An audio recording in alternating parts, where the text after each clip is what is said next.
Magandang araw po mga bayang karerista. Magbibigay na po tayo ng tip at impormasyon para sa araw ng linggo, January 28, 2024. Tara!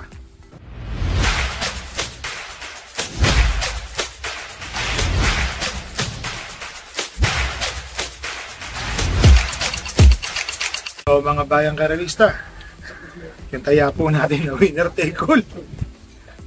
Silat po kay Within Reach. Akala ko within reach na natin ang tama. Time 6 sa winner take all. Sayang po, kinulang lang po ng swerte. Pero may kabayo po tayong tatakbo itong Sabado. Si Ringabel at saka si Bonnie Avenue. Sana manalo sila. So ito po, magbigay na po tayo ng tip at impormasyon para sa araw ng linggo. So ang start time po ng karera ay sa ganap na alas 2 ng hapon. Meron pong hinandang 9 na karera. Maganda po ang lineup mga bayang karerista. Masabi po natin na madaling mahirap. Tsambahan po talaga. So dito po sa race number 1, meron pong 6 entries po. 1,400 meter race. So lahat ng karera is 1,400 meter race. Pasensya na po kayo, mahangin. Nandito po kami sa farm namin. So namasyal po kami. So dito na po ako nag-video. First choice po, entry number 2, Fitbel. Tumakbo po ito nung nakaraan ng may 2-year-old maiden. Bali, tama, 2-year-old o 3-year-old. Maganda po ang pinakita niya itong kabayo po na to. Mainam po. So, siya po ang aking first choice, yung entry number 2. Kung pagbabasihan nyo po itong kabayo na to, lamang po siya ng 2 segundo sa mga kalaban niya. Ang second choice ko po dito yung entry number 5, American Ford. Nag-barrier po ito nung nakaraan. Ang ginawa po nito ay 1.15.4. Kung anak po ito ni American Pero, mga bayang karerista. Alam naman natin pag American Pero, may inam po ang mga kabayang American Pero, mga bayang karerista. So para sa akin po, malaki po ang panalo nito. So ulitin ko lang po, dito po sa race number 1, first choice po entry number 2, Fitbel. Second choice po entry number 5, American Ford. Dito na tayo sa race number 2, mga bayang karerista, 6 runners po. First choice po, entry number 4, Megan Maxine. Wala po akong nakitang kasing tulin ni Megan Maxine. Para sa akin po, makakuha po ito ng medya trangko. Kaya na po netong tumapos ng karera. Siya po ang aking first choice. Ang second choice ko po yung entry number 6 na si Shine. Ito lang po kasi nakikita ko pwedeng sumunod o umabang sa nasa unahang Megan Maxine. So tingin ko po, may tsamba naman po, may panalo po ito. So dito po sa race number 2, first choice po entry number 4, Megan Maxine. Second choice po entry number 6, Shine. Dito na po tayo sa race number 3, mga bayang karerista, 7 runners po. Dito po ako sa entry number 2, Isla Puting Bato. Sa mga nagtitipid, lamang na po ito sa laban.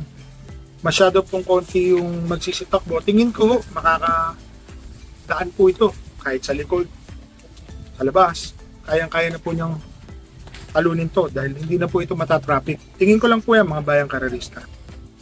Ang second choice ko po, isa rin pong diremating kabayo, yung Mythic Leila.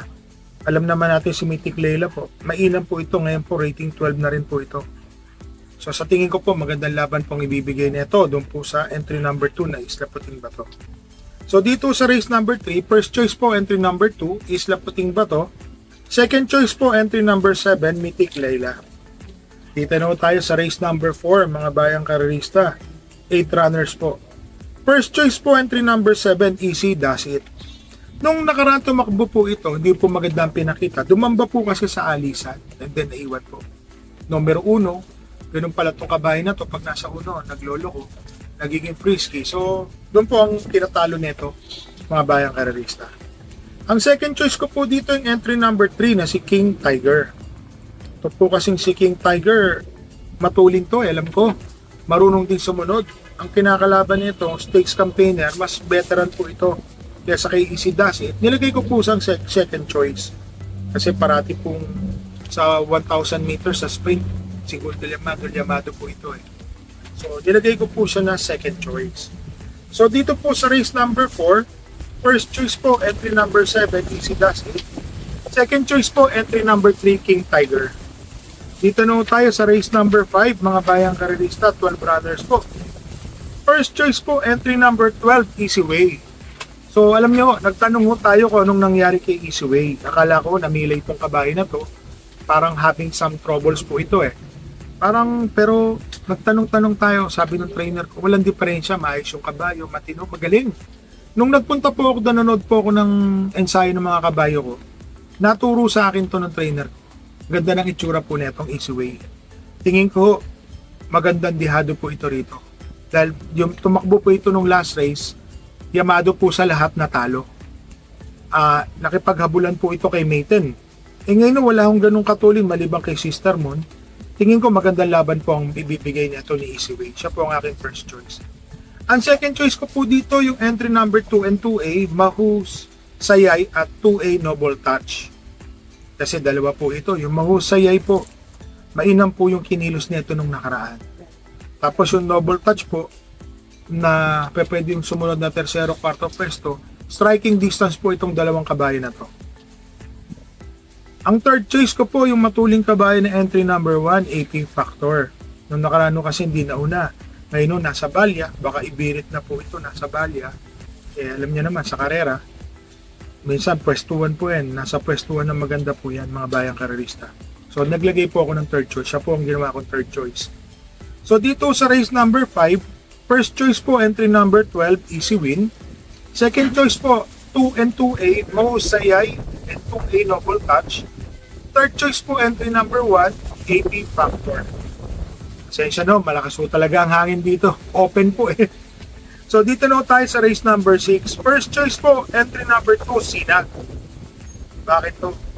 Walang ibang matulin, maliban lang mo kay Sinag. Baka mamaya makakuha ito ng 2 kwartos na 14, 24. Alam nyo na, tatapos po yan. Kaya po niyang tapusin to pag nakalak po ito sa unahan.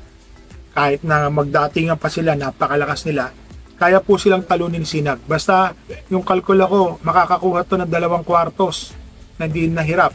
Mahirapan po sila lumakpas dito. Ang second choice ko po ay nag-uumentong numero 6 na si Metal Strength. Nung nakaraan po, segundo ito, hindi lang lumakpas kalahating katawan o ulo, pagkakatanda ko. So maganda po yung pinakita nitong ni Metal Strength. Mukhang napupunta na po ito. At ang hinete po ngayon, si Rico Suson, tingin ko malaking-malaki na po ang panalo. So dito sa race number 6, first choice po entry number 2, Sinag. Second choice po entry number 6, Metal Strength. Dito na tayo sa race number 7, mga bayang karerista, 11 runners po. Wow. Dito po ako sa entry number 5, top of the line. Para sa akin po, pwede rin ho itong 1 for the day. Kaya lang ho, kailangan natin mamili. Alam nyo na kung bakit. Mapakainan po nito, napapagmasdan po namin to sa kada takbo. Nandudong po yan, kabayan niya. So mahirap po mawalan yan, lalo na ngayon. Mukhang dihado pa po ito. Ang second choice ko po dito, entry number 11, My God Bogart. Puro timbakan na po ito. Segundo, tersero, segundo. Nung nakaraan, hindi lang ko siya lumampas kay Maxine eh. May Maxine, Awesome Maxine o Angry Maxine po yata yun. Kung ano man doon sa dalawa. Nandun na po siya. 2 katawan lang naman po ang layo nung nanalo. Pero ang chinempo po niya, mainam din po. 1.28 medya. Naglagay po ako ng third choice. Isang dihado din po yung entry number 6, National Treasure. Meron po kasi itong 1.27 medya, 28 sa katawan eh. Kung makikita nyo, baka bigla bumulaga po ito eh. So lahat po tayo dilat. Mga magagandang dihado po itong mga binibigay ko po sa inyo. So dito sa race number 7, first choice po entry number 5, top of the line. Second choice po entry number 11, My Dad Bogart. Third choice po entry number 6, National Treasure. So dito na tayo sa race number 8, mga bayang karerista. Tingin ko dito 2-horse race. Between first choice ko po entry number 5, Gusto Mucho, maiksi po ang karera sa kanya, 1,400 meter race. Tingin ko malaki po ang panalo nito ni Gusto Mucho. Ang second choice ko po dito yung kakwadran niya na si War Cannon, yung entry number 5. Inam na inam po din ako dito sa kabay na to. Marunong na rin pala tong nasa unahan. Minsan bumandera to eh. Kaya lang mahaba po ang karera, parang milya. Natalo po siya, nabutan, or 1,800, ganun po.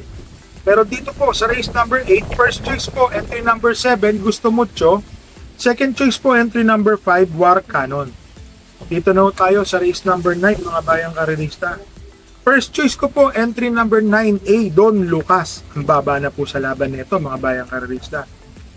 Yun nga lang mo, may pagka-wild po ito sa starting gate. Para din po itong si Bonnie Hamid na nagpapa-iwan minsan, nagiging magulo sa lundagan. Kung makakasabay lang po ito, tingin ko malaki po ang panalo nito.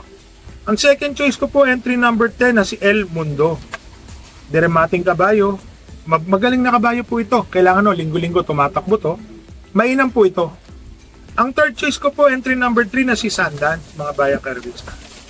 Nilagay ko lang siyang third choice kasi hindi ko pa nakikitaan ng medyo yung bulusok eh. Pag nakita na natin yung bulusok na yon, masasabi ko sa inyo, malaki na ang panalo niyan, mga bayang karerista.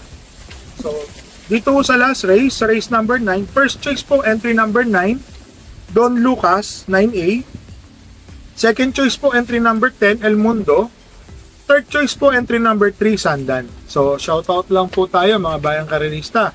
Kay Lorenzo Jeronimo, James Paulo Antonio, mga tropang karerista ng Pildera 2, Devil's Angel Rider, tropang Sita Team, Team Bakas pala to, tropang Sita Team Bakas, kay Patrick, kay Jun, kay Tatang, kay Jeffrey Gatmaitan, kay Kylie Makalalad, Pinky Shop at Oyako, Bunny Shop, Cardo Bautista. So mga bayang karerista, happy racing po and stay safe po.